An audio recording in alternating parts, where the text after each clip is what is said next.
I still remember the last normal night. Texas, late summer. Heat sat heavy on the ground, the kind that sticks to your clothes and makes every breath taste like dust. We were at Ray's Smokehouse, out on the edge of town, where the trucks line up like cattle, and the beer's always half warm but cold enough to not care. We took our usual spot in the back corner near the exit. Old habits don't retire, they just wait. Raiden was in rare form that night, laughing too loud, talking with his hands, telling the story again about the time a drone lost signal over a goat farm in Turkey, and we had to barter with the shepherd to get it back. He had barbecue sauce on his fingers and a new scar on his knuckle that he didn't want to explain. Jackson sat across from him, checking the door every few minutes like the whole place belonged to him. Me, I kept scanning without realizing it.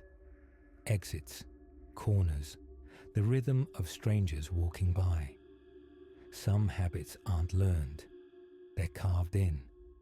We'd been through hell together and somehow ended up sitting in a diner acting normal. But under all the laughter, you could still feel the old noise, the hum of people who'd seen too much. Raiden leaned back in his chair, talking about the next big thing. Some half-baked plan to hike Big Bend with no comms, no backup, just boots and sky. Jackson rolled his eyes, but we both knew we'd go if he called. After dinner, we drove out past the county line to the gravel range. The sun was dropping, turning everything the color of burnt brass. 3 silhouettes at twilight, me, Jackson, and Raiden, lining up bottles on stumps and seeing who could miss the least. The smell of gunpowder mixed with mesquite smoke, and the sound of breaking glass carried out into the empty fields. Raiden shot one-handed, showing off as usual, and still grouped tighter than both of us. When it was over, he slung an arm around my shoulder and said, "We're not done, brother. Next year, Big Bend. No rules, no radios, just us." He said it like a promise. It sounded like one too. A week later, he was gone. No warning, no timestamp, just absence. One day, Raiden was sending us dumb memes and arguing over what counts as a real brisket sandwich. And the next, nothing. His phone went straight to voicemail. His apartment was empty, not ransacked, just erased. Bed made, fridge cleaned out, no note, no trace. The kind of quiet that makes you check your own pulse to be sure you're still here. Jackson and I hit every lead we could find. We drove by his place more times than I can count. We checked old hangouts, old safe houses, the dive bars where you had to knock twice and know the name of the bartender's dog. Every time, it felt like chasing heat off asphalt. There 1 second, gone the next. We called his sister in Oklahoma. She hadn't heard from him either, not even on his kid nephew's birthday, which he never missed. She sounded scared but tried to hide it. "He's probably just off the grid," she said. But we both knew Raiden didn't go off grid without a plan or a word. At night, I'd sit on my porch, staring at the static on a radio we used back in deployment, thinking maybe he'd reach out through it somehow. I told myself he was fine, probably laying low, waiting out some bad noise from a past job. But deep down, something felt wrong. The kind of wrong that doesn't fade with time. It just settles deeper. A year passed like that. A long, heavy year full of what-ifs and should-haves. Jackson tried to move on. New work, new rotations. But I could see it in his eyes every time a strange number popped up on his phone. Hope, then disappointment, over and over. Raiden became a ghost with a face we couldn't forget. Then the burner chirped. It was just afternoon. The diner was half empty, country music barely cutting through the hum of the AC. Outside, The asphalt was bleeding heat, the kind that makes the air shimmer like it's hiding something. Cicadas screamed in the cottonwoods behind the parking lot, steady and sharp like static. Jackson and I were sitting in our usual booth, back corner, where we could see both exits without turning our heads. We weren't talking much, just pushing bad coffee around the table and pretending that year hadn't hollowed us out. Then that sound hit. The chirp, not a ringtone, not a text. Just that single-coded pulse we built years ago on deployment. A sound that meant only one thing: operational contact. Both of us froze. The phone sat on the table like it was alive. Cheap burner, no numbers saved, duct tape over the logo. I felt the weight of every silence Raiden had left us sitting right there in that moment. My stomach dropped.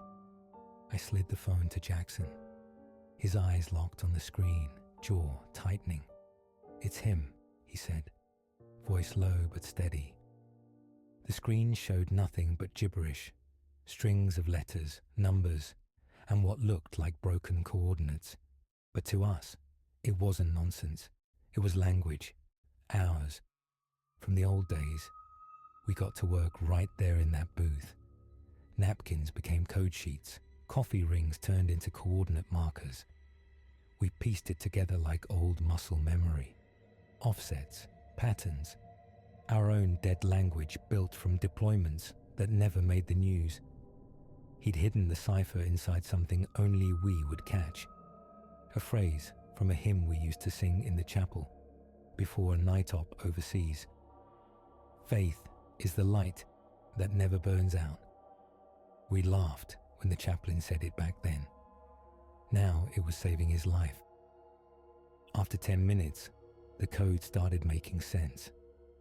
It wasn't a letter or a plea.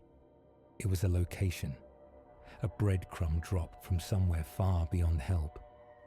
Wrong place, can't move, hunters everywhere, need help. Burn after, coordinates followed, Indonesia, North Maluku, Halmahera. I remember staring at that word like it was a sentence. Jackson leaned back in his chair, rubbing the bridge of his nose. The diner around us felt too normal. Families eating, forks clinking, a waitress humming to herself. And here we were, reading what might as well have been a distress signal from another planet. He looked up at me. "You thinking what I'm thinking?" "Yeah," I said. "We're going." We didn't talk. We knew what this was and what it wasn't. No paperwork, no backup, no clean way back if it went bad. We gathered what we needed: quiet weapons, spare parts, first aid, tourniquets, a radio we could kill with our thumb, food that didn't rot. Commercial was out. We called a man who flies for people who don't like questions. He went by Reyes, though that probably wasn't his real name. He'd been moving things, people, cargo, favors, since before any of us were old enough to shave. His hangar sat on the edge of a forgotten airfield in Louisiana, surrounded by weeds and rust. We pulled up in silence, headlights off, just the low hum of the engine and that creeping feeling that once we got on that plane, there was no turning back. Reyes was already outside when we arrived, smoking a hand-rolled cigarette and watching the sky like he was expecting judgment to fall out of it. "Didn't think I'd see you ghosts again," he said, flicking the ash. "You didn't," I told him, tossing a duffel on the ground. "This is a favor you'll forget doing." He smirked. "My favorite kind." The plane wasn't much. An old twin prop with dents like battle scars and a patchwork paint job that told stories in every scratch. It smelled like old oil, rubber, and salt. The kind of smell you never forget, because it sits in your lungs long after you leave.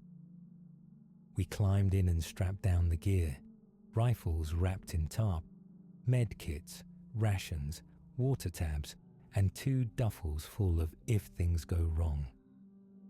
Jackson sat across from me. tapping his fingers against the metal frame in rhythm with the engines warming up.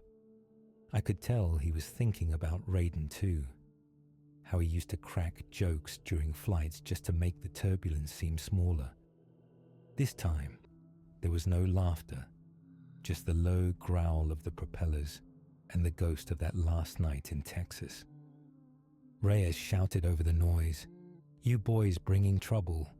Jackson yelled back, "Just going to pick up a friend." Reyes grinned without humor. "Aren't we all?" As we lifted off, the lights of the runway bled into the dark, and the whole world shrank beneath us. The land turned to water, and then the water broke into smaller pieces, scattered islands glowing faint under the moon. Jackson stared out the window, his reflection sharp in the glass, jaw tight. I couldn't stop seeing Raiden in my head. The range, the laughter, the easy grin he used when things were bad to make them seem fine. The memory hurt more than the fear. Halfway through the flight, Reyes turned in his seat and yelled over the engines, "You ever been to Halmahera?" "Not officially," I said. "Then keep it that way," he replied. "You get caught there doing whatever you're doing, you'll wish you'd crashed." He wasn't joking. We touched down on a dirt strip that didn't ask who we were. No tower, no paperwork, just two men refueling a plane under a rusted sign and pretending not to see us. The air hit like wet heat, thick and humming with life. Every breath felt heavier, like the place was testing if we belonged. We didn't. And that's how we knew we were close. Raiden's last thread led us to a cousin, a man who ran a karaoke bar with mirrors on the ceiling and no shame on the floor. The kind of place where the lights flickered, and the music never quite covered what people came there to forget. He had a gold chain, a half-empty bottle, and a smile that never reached his eyes. We ordered tea we didn't want, talked about the weather, shipping lanes, empty conversation to test the waters. The silence between us did most of the work. When he kept pretending he didn't know anything, we closed the space. Not violence, pressure. The kind that makes a man realize you can wait longer than he can. Chair angled toward the door. Phone turned face down. A reminder in the voice that we weren't tourists, and this wasn't optional. He tried to hold the act, but his eyes gave him up before his mouth did. He blinked first. "Halmahera," he said finally. "Interior. Nomad people there. Your friend made a problem. They hold him so the problem doesn't grow." Jackson leaned forward. "How far?" The cousin hesitated, rolling the tea glass between his palms. "Far enough you'll wish you never started." We left enough cash on the table to cover the drinks, and nothing for the attitude. Then the jungle swallowed the world. It didn't happen all at once. It started with the road thinning out, then disappearing. Then came the vines, the roots, the kind of green that eats sunlight whole. By the time we realized there were no more straight lines, it was too late to turn back. Every direction looked the same, wet, breathing, alive. The air was so thick it felt like wading through soup. My shirt stuck to me like it wanted to stay. No dry socks, no dry anything. Even the ammo boxes sweated. We moved slow, me in front, Jackson on rear watch. We read the ground the way a man reads bad news, careful, quiet, knowing something's coming. Every step was a negotiation with mud, leeches, and the earth itself. Day one, the river ran loud and brown, snaking through the valley like it had somewhere better to be. We followed it for a while, hoping it would lead us toward the ridge the cousin mentioned, but it only led deeper. Mosquitoes big enough to cast shadows tracked us in clouds. We took turns swatting and watching, never both at once. The sound of running water was a relief until we realized it drowned out everything else. You could hear your heart over it, but not what was creeping up behind you. Day 2, the leeches got confident. We'd wake up with them fat and lazy on our boots and necks. Jackson burned them off with a match and kept count just to distract himself. We said less and less. The jungle didn't like voices. It ate them. When we did talk, it was in whispers. Step left, hold, copy. Anything longer felt like a mistake. Every so often, we'd come across signs of life. Charred wood, broken arrows, footprints that weren't ours. Raiden's cousin hadn't lied. People lived out here, but they didn't want to be found. We started marking trees with small cuts from my blade, just enough to find our way back if things went south. The marks looked like wounds, and I couldn't help feeling guilty for leaving them. By day 3, even the birds sounded like warnings. The forest was loud, but wrong loud. Calls that didn't match their echo. Something stalking the edges. It was like walking through someone's dream that didn't want guests. Every hour felt heavier. The GPS lost signal. The compass needle spun lazy circles. The jungle wanted us blind. We stopped only to drink and check bearings. Jackson was running quieter than usual, and when I asked if he was good, he said, "Yeah.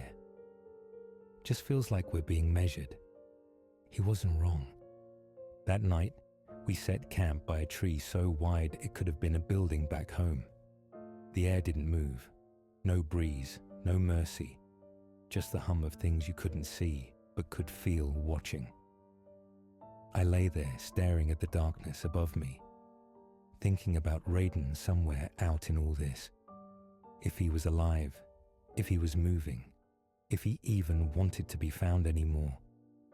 The thought that he might not, that maybe he'd become part of this place, kept me awake long after the jungle stopped pretending to sleep. That's when the first arrow hit the tree beside my head. No speech, no warning shot, just the thud and the hiss.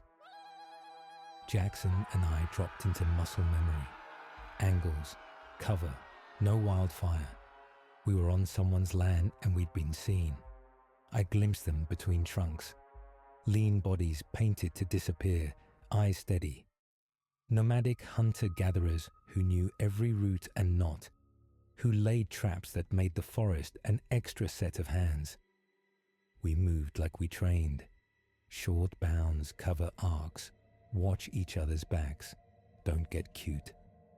The air was heavy, humid, full of noise that didn't belong to us. Every step snapped something that shouldn't have snapped. The forest didn't want us there, and it was letting everyone know. The traps were smart, military smart. Not random, not primitive. Someone had studied movement and built them for men who thought like us. First came the trip vines, thin, hidden under leaves, rigged to weighted branches. They didn't kill you. They slowed you down, made noise, marked your position. We'd spot one, skirt it, and 3 minutes later find another. It was like the jungle was playing chess. Then it happened. Something snagged my boot hard, and the world flipped. For a half second I saw sky before dirt, the color of copper and moss. My head rang, and before I even hit the ground I knew it. A snare, thin wire, tensioned perfect. My leg felt like it was being sawed off by the jungle itself. "Contact front," I hissed, breath ripped from my chest. Jackson was already moving. One knee down, rifle up. Calm, controlled. His blade flashed once and the wire snapped. I hit the dirt hard, gasping, mud and blood mixing at my calf. He slapped a bandage on, tight enough to make me see white around the edges. "Still mobile?" he asked. "Yeah," I lied. We didn't have time to check the lie. Something whistled overhead. Arrows, fast, close.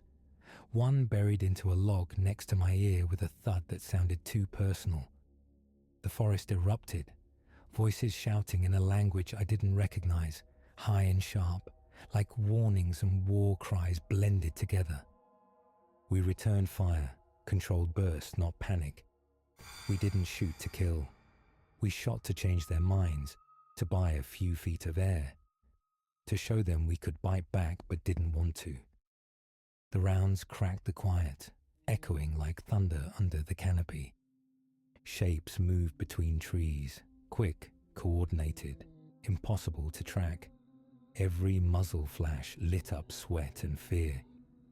"Fall back," Jackson yelled. "Where?" "Doesn't matter. Move." We shifted angles, bounding low and fast through brush thick enough to choke a truck.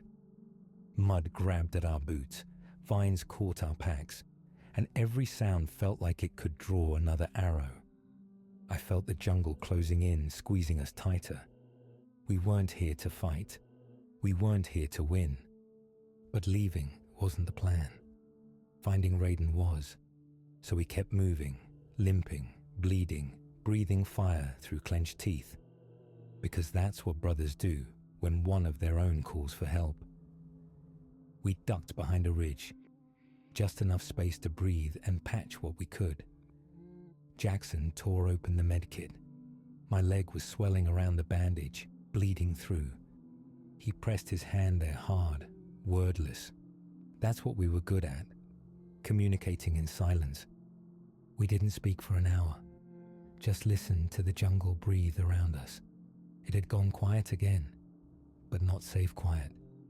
The kind of quiet that says you're being watched, just not right now. Night hit fast out there. 1 second you could see the outlines of trees. The next, they were gone, swallowed by black. We built a small fire, just enough to dry the rifle bolts and keep the bugs off. Every crack of a twig made the hair rise on my neck. "Maybe they let us go," I said. Jackson gave a half laugh. "Nobody out here lets anything go. They're regrouping." He was probably right. We took turns on watch.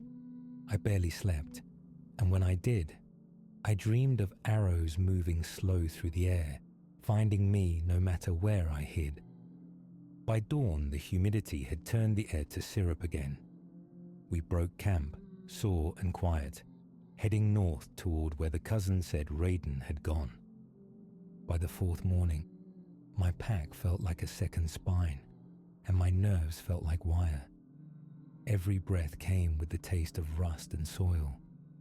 We hadn't seen clear sky in days, just the green ceiling breathing above us, dripping, alive. My shoulders ached from the straps digging in. Jackson looked the same way I felt. Tired eyes, lips cracked, hands steady only because they had to be. The forest shifted around mid-morning. It went from tight and suffocating to wide and exposed in a heartbeat, like we'd just stepped out of a throat and into open air. Down below us sat a small valley, quiet and suspiciously still. Thin trails of smoke curled through the canopy, cooking fires, human, organized. We froze. Through the scope, I saw the outlines of stilt houses, wood grey from weather, roofs patched with palm leaves and tarp. Narrow footpaths wound between them, well trodden. There was movement too, small shapes carrying baskets, others pacing with spears. It wasn't chaos, it was order. Watchful, territorial order. Then I saw it, under the biggest hut, half hidden by shade, a shape slumped against a post. At first, I thought it was just another piece of debris, but then it shifted, barely. A slow human motion, head lifting just enough for the light to catch a face. Raiden, thinner than a shadow, eyes sunken, beard grown wild.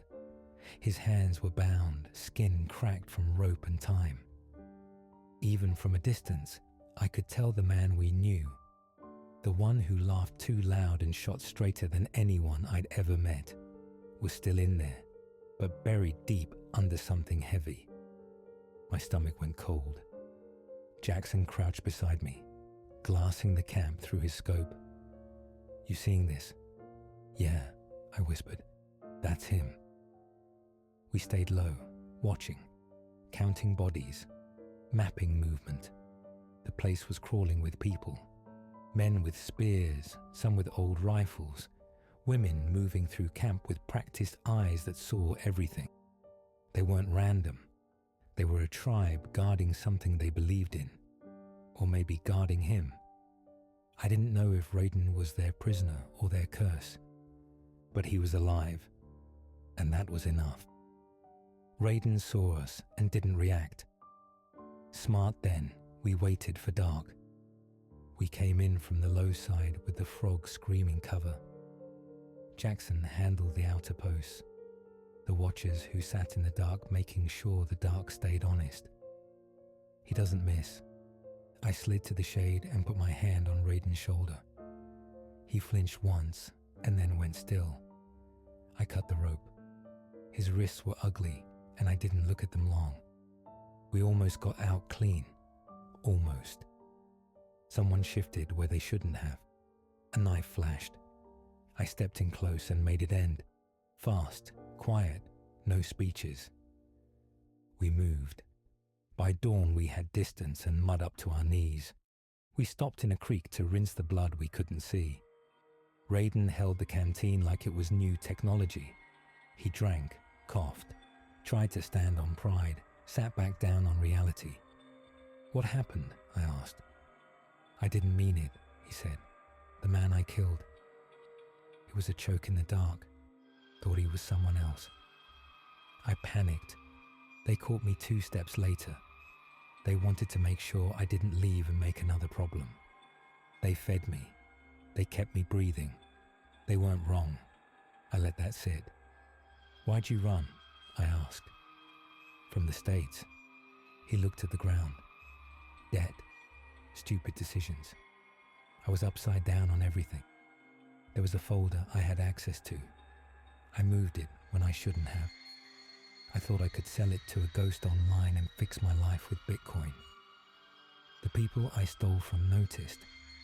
They always notice. I ran before I could ruin anyone else. He swallowed. "I didn't tell you because then I'd ruin you too." I believed him. I also hated what he'd done. Both can be true. "Here's how this goes," Jackson said. "You can't go home. Not ever. They'll chase you forever, and they'll look at us for a long time. We pull you out. We erase you. You're dead on paper. You live where paper doesn't matter." Raiden didn't even ask where. He just nodded. "Okay." We worked the coastline and found a fisherman who didn't want names. We traded gear for quiet. That night a boat burned offshore. A staged accident with just enough trace to satisfy anyone who might come asking. We didn't need it to fool the world, just to close the file with the kind of ending that keeps people at their desks. Then the hard part, getting him somewhere he could live without being seen. We knew a chain of people who still owed favors and still answered payphones. Weeks later, we stood on the edge of a little island off Cuba. Not on the postcards. Mangroves thick as defense. Shallow water that cuts the hulls of boats that don't belong. We built a shelter from lumber that had already survived one storm. We stashed a water filter and a solar panel. Taught him the currents, the traps, the places where the lobsters crawl like red punctuation under rocks. It wasn't freedom. It was survival that didn't end with handcuffs. Telling his wife was the worst part. We gave her 2 choices, and both were cruel. Be a widow for real and forever, or be a wife who visits a man the world says is dead, and raise a kid who knows his father in chapters. She stared at me a long time, then at Jackson, then at the photo we brought from the island. Raiden thinner but upright, building a hook from wire. She chose chapters. She is stronger than any of us. Now they fly in every few months through the cracks in the system. Short visits, no souvenirs. The kid learned to throw a net before he learned long division. They leave before anyone can ask questions. Back home, the diner off I-10 has new chairs and the coffee tastes worse. Jackson and I sit in the corner and don't talk about Halmahera. We talk about tires and weather and the game. And then we fall quiet. Sometimes he asks, "You think he's all right?" "He's alive," I say. It's the only promise I can make without lying. Some nights I wake up hearing arrows, not dreams, memories, the hiss, the thud, the way the jungle pressed in like a hand. I think about the old man whose knife flashed and how fast it all went. I hope someone in that village said the words for him we couldn't. Was Raiden a traitor? Yeah. He crossed a line you can't uncross. Did we cross one too, bringing him out? Probably. But in the worst places on earth, he had my back and I had his. That doesn't switch off because the setting changes. I keep my go bag ready. I still count tourniquets when I can't sleep. I still stand with my back to walls. We live quieter now. We carry what we did and what we didn't do. If you're ever far out on blue water and you see a small porch facing the wind, a man mending a net, a kid laughing at a crab like it's an alien, turn away. Let them be. That's a ghost we chose to keep breathing. As for me and Jackson, we're still here. We still check the exits without meaning to. We still meet on Sundays and say nothing important and mean everything. If the burner ever chirps again, we'll answer and we'll go. Because this was a job and not a job off the radar, paid in scars and sleep you don't get back. And because once you've walked uninvited into a jungle for a brother, the map of who you are doesn't change. It just gets honest.